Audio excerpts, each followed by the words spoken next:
Hello and welcome to the info session for the yoga and tour in India for October of 2026.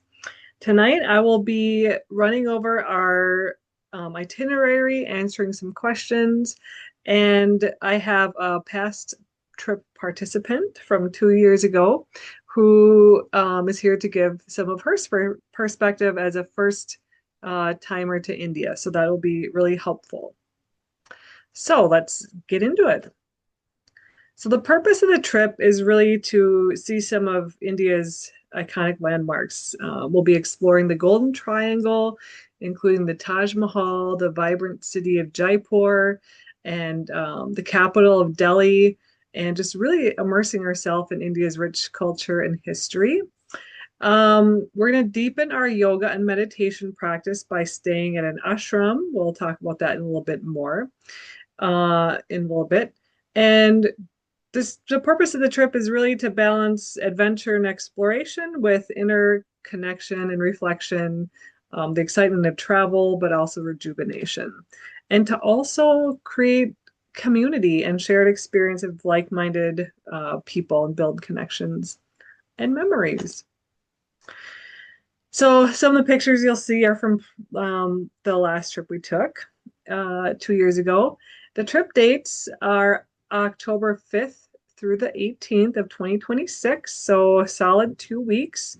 Now, this isn't set quite in stone because it really depends on the time of the flights that we get and, the wiggle room that we might have there.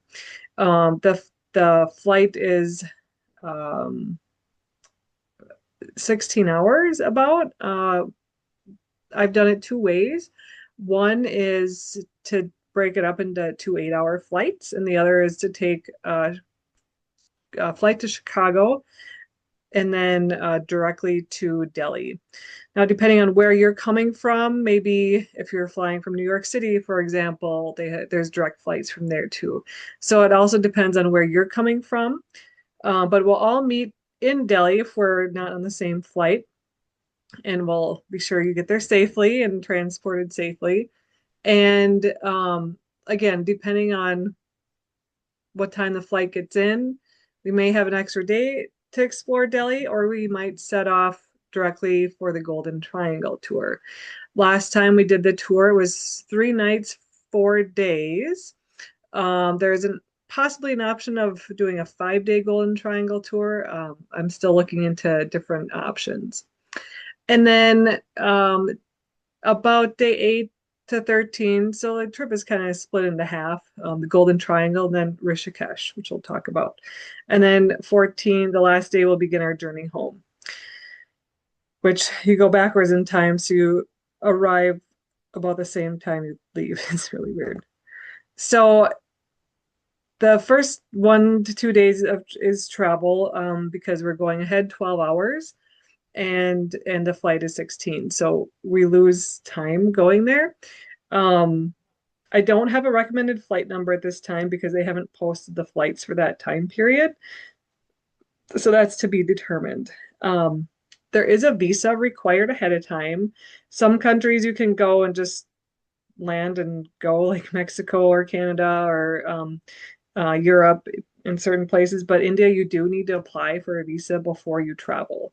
So that is something that's unique about India, and that's I would say not harder than the passport application process. You also want to be sure your passport is valid within 6 months of travel. So definitely renew that in plenty of time if you haven't. So as of right now, when we get there, depending on the flight, it can be the middle of the night. It could be evening, it could be morning. So whatever time we need, we'll rest in Delhi. This picture, this tuk-tuk is from a previous trip. This will be my 10th trip to India, so I have lots of experience going. And this temple is from the trip 2 years ago, the last trip we took, and it's a Sikh temple. and just a really beautiful temple. We got to go inside. We happened to get there during a service, so it was really interesting to see. Last time we did stay not right away, but a different day we stayed in Delhi. We'll probably stay at the YWCA tourist hostel, and it's right next to this temple. So it's central in Delhi. It's very inexpensive but comfortable, except it doesn't have elevators. So if you have big luggage, they will help you. But just know that there are stairs. Um, so that's the tentative plans. The hotel plan could change. And when I say hostel, it's more of a hotel. It's not like your typical European backpacker hostels with a bunch of people packed into a room with bunk beds. It's not like that. So there's just some sites around Delhi we'll likely see. The Qutb Minar is iconic, as well as the Lotus Temple, which is a Baha'i temple. It's very peaceful. Then we'll depart on the Golden Triangle tour, and what we did last time is I hired it was a private tour, so it was just our group. So that was a really nice aspect of it. And we upgraded to a nice, comfortable bus situation. So we had air conditioning and plenty of space to spread out. So the Golden Triangle consists of three cities, and they kind of link up in a triangle if you look on a map. First is Delhi. There's so much to see and do in Delhi. It is a big city, one of the largest, and so it is nice to get out of Delhi when you can. The next city is Agra, which is where the Taj Mahal is. I mean, you have to go there if you're going to see India. And then Jaipur is a pink city, city of jewels. It's in the heart of the state of Rajasthan, so it's very like royal. This palace that you see here is from our one of the sites in Jaipur. And the Taj Mahal, there's our group. Some other sites in Jaipur, and this is the Wind Palace on the left, and then another temple we stopped at on the right along the way. Then we'll travel. We hired cars, and it takes several hours to get to Rishikesh. Maybe 4 or 5 hours, and we'll make stops along the way. The road has improved greatly since the first time I went there, luckily. And there's some really nice rest areas with really nice food options, and not just some rundown gas station like I'm used to. So it was quite pleasant to travel. A little long day in the car, but it's with all the sights along the way, it's really I feel like it goes by fast. So here in Rishikesh, we'll stay at Swami Rama Sadhaka Grama. It's a mouthful, SRSG. You could say ashram.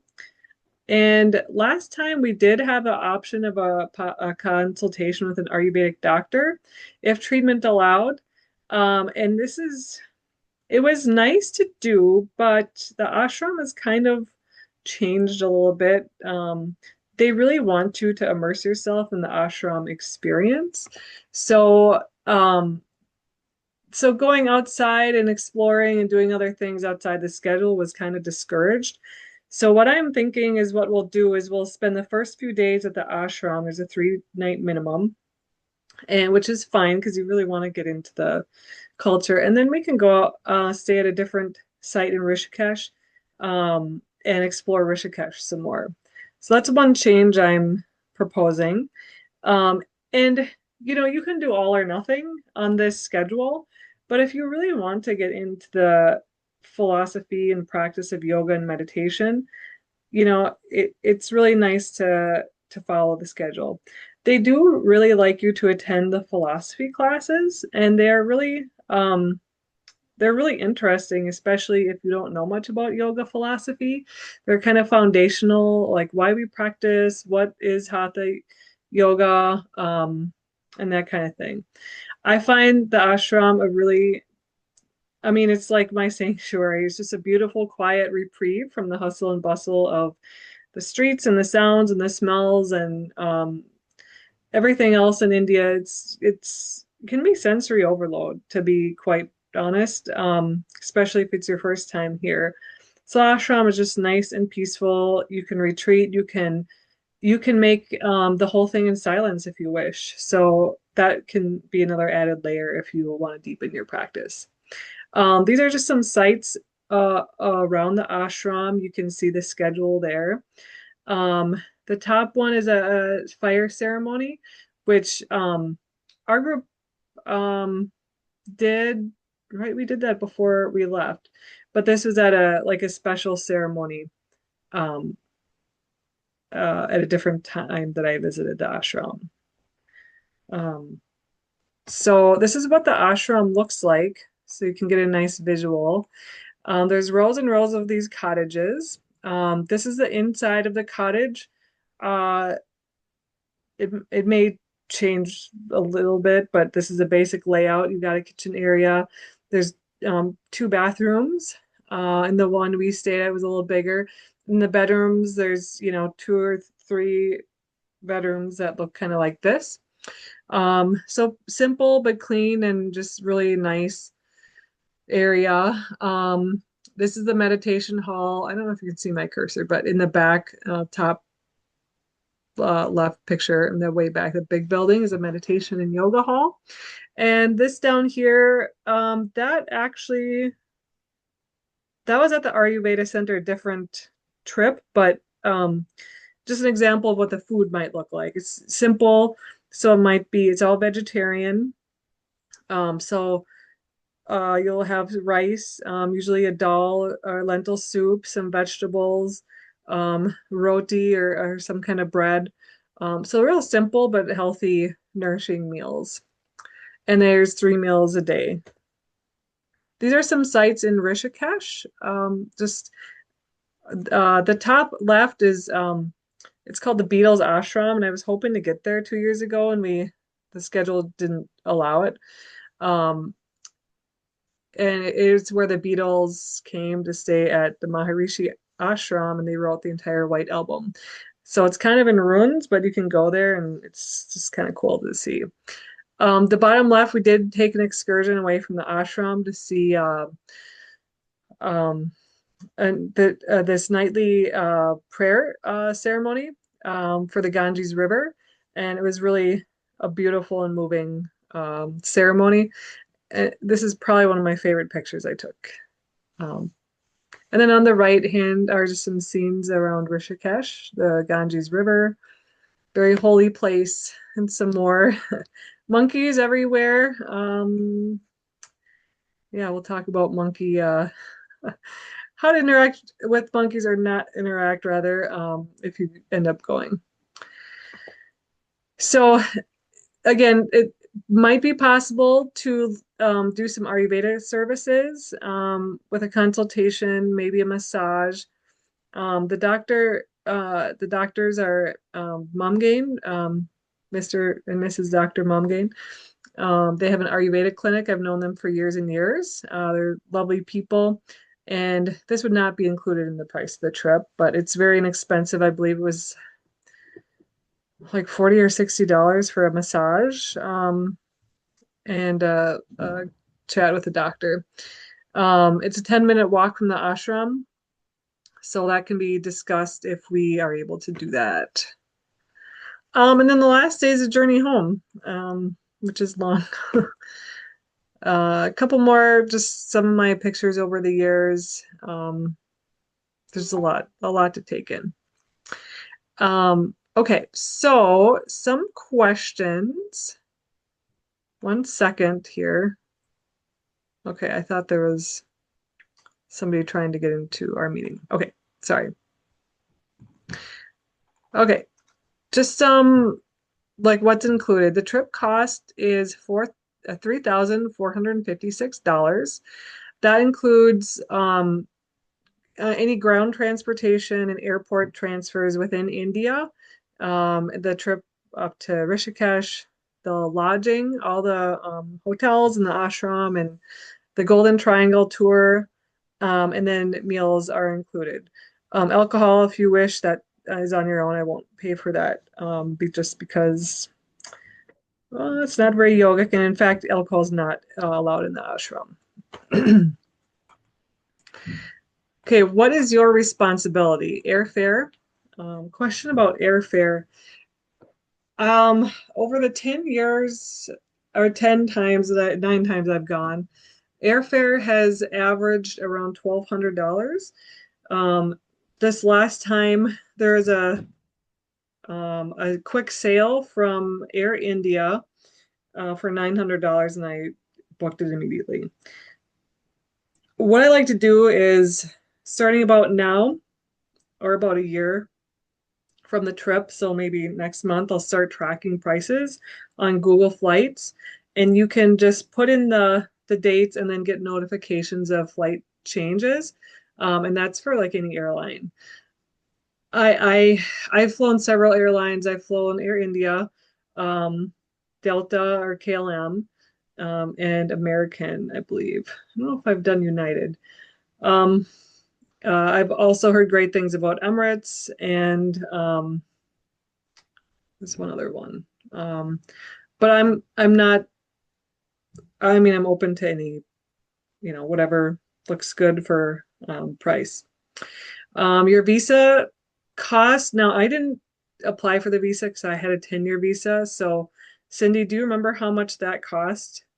Oh, I was just gonna look. I feel like it was around $75, Yeah, maybe something like more.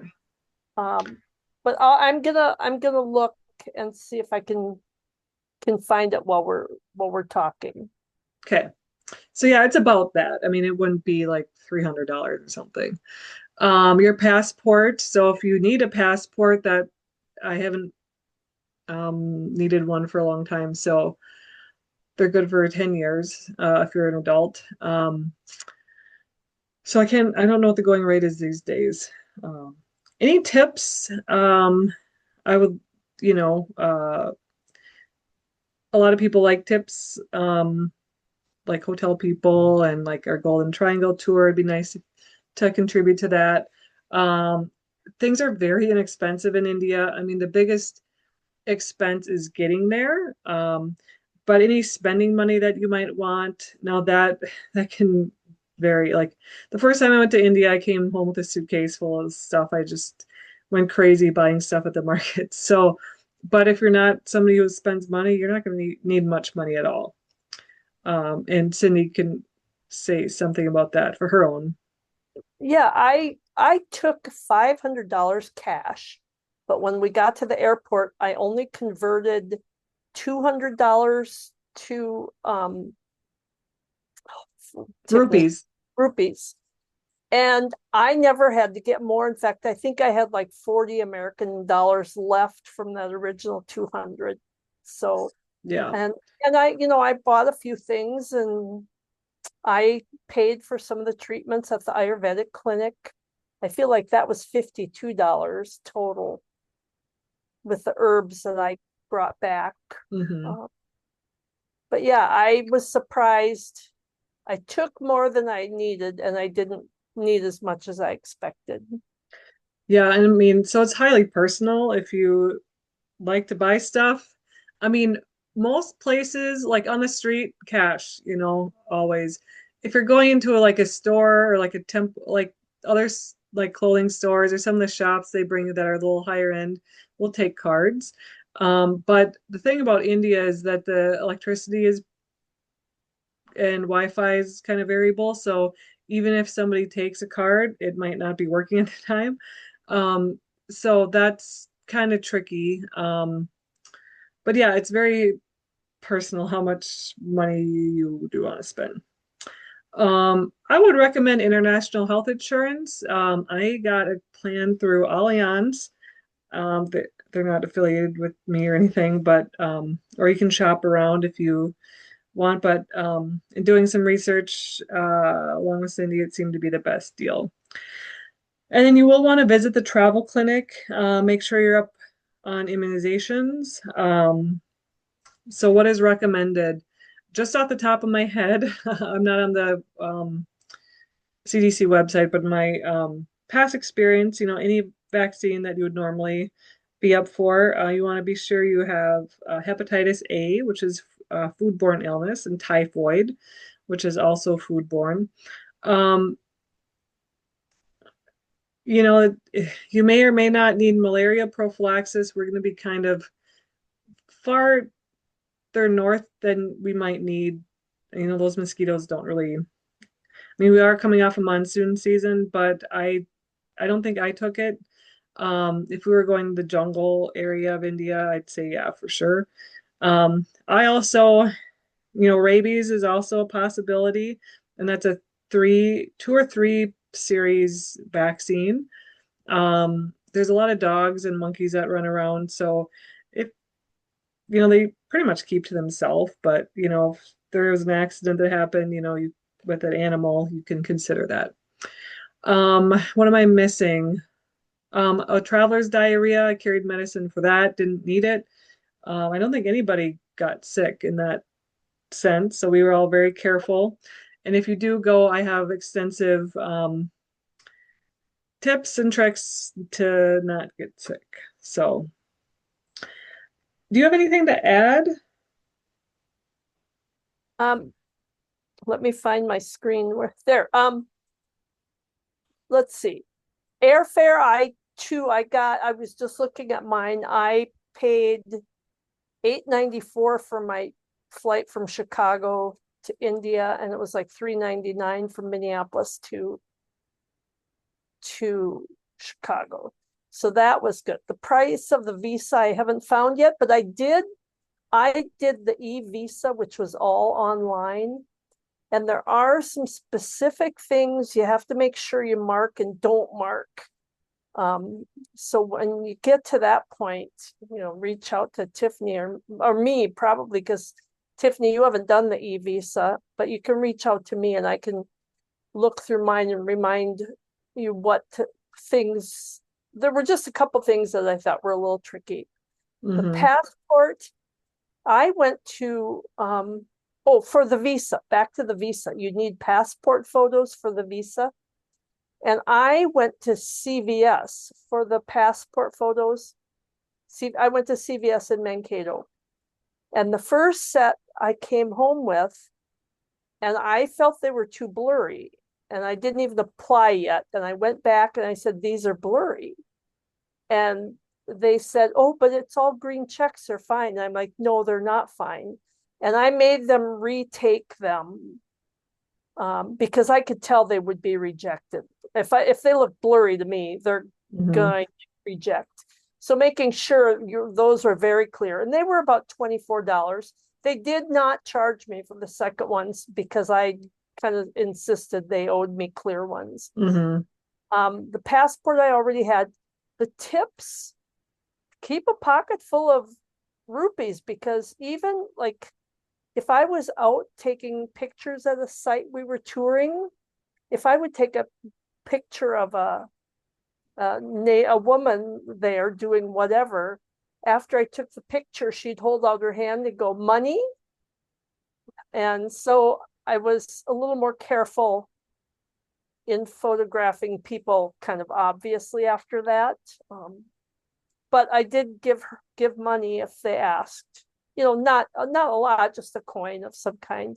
I went to the travel clinic at Mayo in Mankato. What do they call that? Epidemiologist? I mean, infectious disease. Infectious disease clinic, which is also their travel clinic. I also did the Allianz annual travel plan, which had some great coverage, but also my credit card. I put everything on my credit card, and the credit card also has some coverage. So I highly recommend checking and see what your credit card has for coverage for lost baggage, travel cancellation, emergency evacuation and accidents, that kind of thing. Yeah. And then I had 2 treatments with the Ayurvedic doctor, and I remember paying her $52 for all of that. Yeah, that's pretty. So that was 2 massages. Yeah, and then that's. of course I tipped them. I think there were 2 massage therapists. I think I gave them each 100 rupees. And that's, what is that? Like maybe less than $5. Yeah, it's like a dollar and a half, $2. Yeah. Yeah. So Yeah, your money goes a long way. pretty And yeah, I like to tip those people too, because the doctors make a lot of money, but the therapists, I don't know what they get paid, and they're doing the work. So I mean, not that the doctor isn't, but I like to, treat them well too. So, but I agree about the credit cards. Like I'm not going to advocate about credit cards. Financial decisions are very personal, and I personally am trying to get away from credit cards. But I am keeping my one of my credit cards, well, the two open because of the travel benefits are so great, and they actually have a travel reimbursement. If you choose to do global entry, they will reimburse for the cost of that, which is when you get back to the States, you can just go to a kiosk and you don't have to stand in that horrific line. Um, so yeah, that is a really good point that you make. Um, oh, one of the times I went to India, we were actually adopting our daughter, and like we knew we were adopting from India, so we probably had a year or two to like think about it. And we saved up enough points because we had to travel to India in a 5-day notice. So you can imagine the flight cost, and we pieced it together, but we saved up enough points and miles and stuff like that that part of our flights were free. So if you're able to exercise restraint and responsibility with in credit cards, it could be a really great option to bring down the cost of the trip. and I only use my credit card for travel, and I hadn't had one for probably 10 years. And Hmm. finally, I like, yeah, for travel, I probably need a credit card. So I did get one, and I'm pleased with the travel benefits. And Yeah. Tiffany, does yours have benefits at the Sky Lounges, or is that a Um, different? yeah, no, it does. One of them does. It's they're kind of changing a lot with who has access to lounges. So I have a Chase card, and then I have an Amex card as well. So, yeah, with Delta, they're kind of getting a little fussier. Like you have to like pick your seat, and anyway, there's so many things that are changing. But yeah, that's a good point too. So we got to relax in a lounge. It was a lot comfier when you're traveling internationally. One even had a shower, so that was great. Anything else to add on this page? Not on this page. We did do the 15-hour flight, and it was long, but on that 15-hour flight, we had 3 meals served. Mhm. And they shut the lights off in between, so you kind of have quiet downtime. Then they come around with a meal. You start smelling the tea brewing or coffee brewing, and you're like, oh, they're going to turn the lights on soon. And we did get up and walk. Whenever I could, I got up and would walk Mhm. to keep moving. And I had an audio book because when they shut the lights off, it's a little harder to read with your little Zoom light. But an audiobook, which I'm not an audiobook person, but that really helped me pass the time on the flight. So, um, yeah. Yeah. So if you're like, yep, I am in, this is for me, I'm not waiting any longer. Um, you to secure your spot, you would want to submit a $500 non-refundable deposit, which goes towards the cost of the the total. I do have an agreement for the trip and a waiver, just for my own liability. And then start watching airfare. Get your passport, and then I have a long list, um, a packing list, tips and tricks, how to prepare yourself, and then a summary of the itinerary when it gets to that time. Um, and we can share more about that later. So, any other questions, experiences, anything else you want to share I about the trip? Mm-hmm. I really didn't know what to expect, but I had been told that India is intense. And so I went with just a real sense of I'm going to just sit back and relax and enjoy it. And, we had a driver who Tiffany has used several times. He was extremely competent in that crazy traffic over there. And I was never, ever nervous in the traffic. I was just always calm. I just went with an attitude of I'm going to just sit back and relax and enjoy whatever. And and I was really pleased with how that helped me. I didn't feel anxious at all about any of that, just because I went with that attitude that, I know it's going to be intense and I'm just going to relax about it. I'm going to just trust that our drivers can get us through this traffic, and um, which is quite insane. Yeah, there's And nothing like it. we didn't run into any big problems. There were a couple of tiny little glitches, and Tiffany managed both of those beautifully. And it also really helps because we have friends in India. And at one point, she got her friend on the phone to communicate with someone who had, little less English experience. And so, I, and they were just little glitchy things. They were nothing major. And I was really happy I went. I'd like to go back again. I'd like to go back to the ashram, especially, and I'd like to go into the mountainous areas near Rishikesh sometime too. I would like to get to that Beatles ashram, I know, I was so bummed we ended up missing that. but and and also, with the packing list, I took a backpack suitcase and I regret it. I found it harder to manipulate.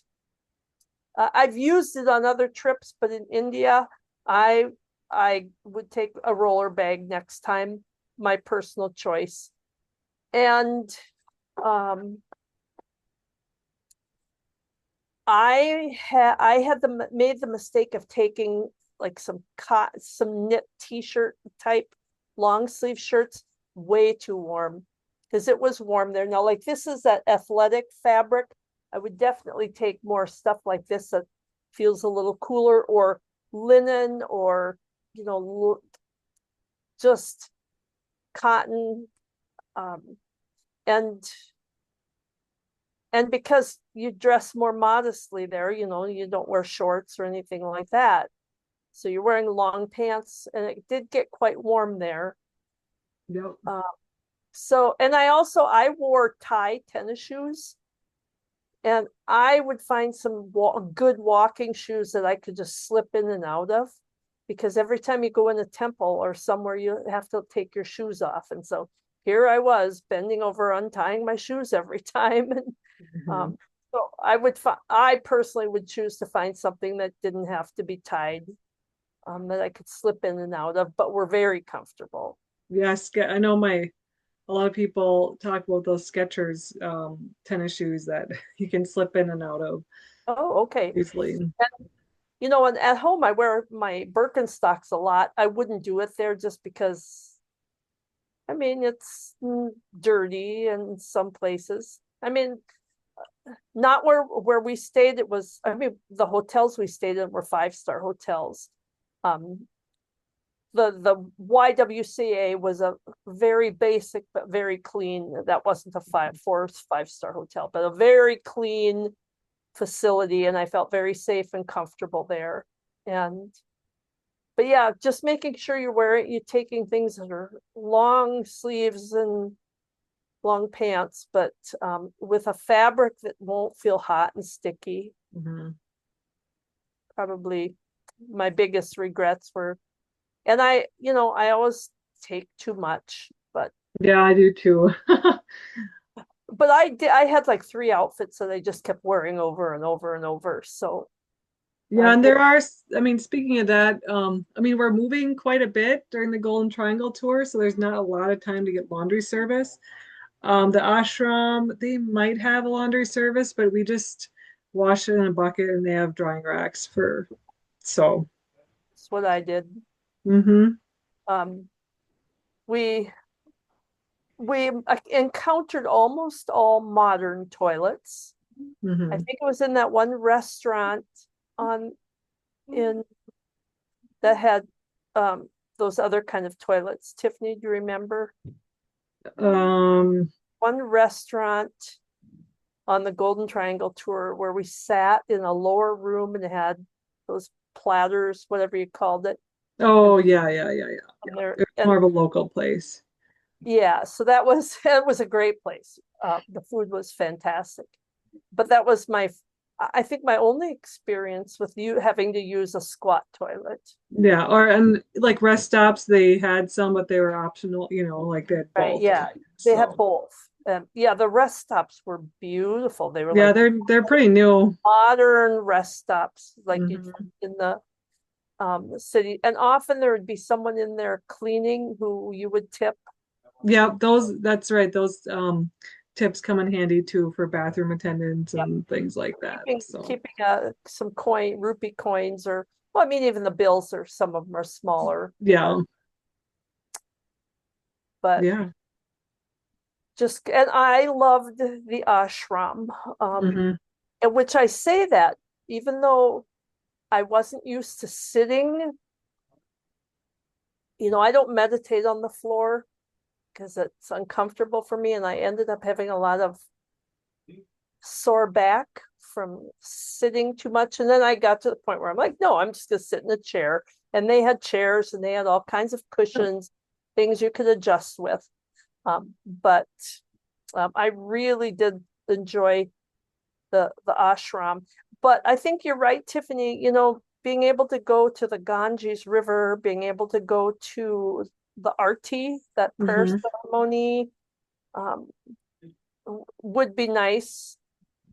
Yeah, I want to make that a priority this time. I mean, we did last time, but just not as much as I would have wished. And if meditation is new to you, a lot of people are familiar with yoga.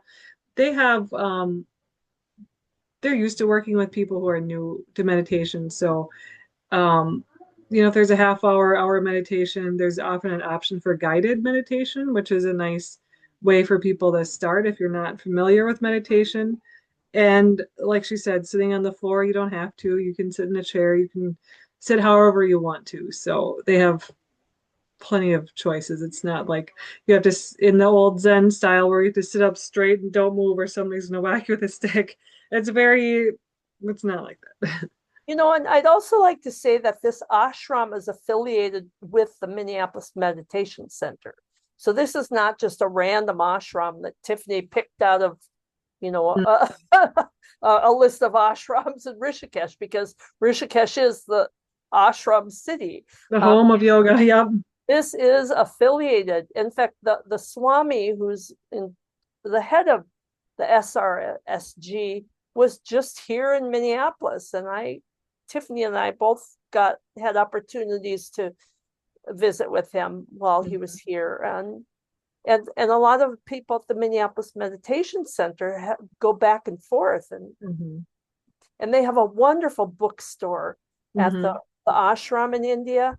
And I tell you, it is worth every single penny to save space in your bags to bring home books from the ashram. I think I bought 6 books and spent the equivalent of 17 US dollars. And I Hmm. wish I had brought more. I can buy all those same books at the Minneapolis Meditation Center, but I guarantee you I'm going to spend more than $17 on a single book. Yeah. And we didn't even make it to any of the bookstores in Rishikesh. I don't think there's so No, many. no, no. Yeah. But the monkeys, you did say the monkeys terrified me. And you Um, had a preconceived terrification or I whatever you do, I call do, I do. Yeah, from it. Wizard of Oz. Fear. Yeah. But only one time Tiffany was in front of me and a monkey came. I saw a monkey heading towards her and I yelled at her. I screamed at her and she turned and chased it off. And then it started coming towards me and I screamed. But I was more careful. I had a shiny metal silver water bottle that I carried. don't do it. They love shiny things. Tiny things, yeah. And they like to take people's eyeglasses and the They've refract. stolen my bags of fruit before. Yep. So, And even your shopping bags. Like I had a shopping bag over my shoulder, but then I kept a shawl over it because mhm. I'd been told don't let them see your shopping bag. So, Yeah, they know. They're not dumb. and at the travel clinic, they said if you get bit by a monkey, go to the ER because it's a medical emergency. But it didn't happen. I mean, Yeah. they may be, it was only in Rishikesh that they were aggressive along the Mhm. river. Yeah. It was the Yeah. only place. The other places, like at the Monkey Palace, they weren't even aggressive there. No, they were just running The around. Monkey Temple, I guess it's called. Yeah. Anyway, yeah, I it was a great trip. Good. I'd like Well, back sometime. I'm glad. I'm glad you weren't scarred or anything. Oh Maybe no, from the monkeys, but yeah, India is just such a wonderful place. Like it's like we said, it is intense, overwhelming.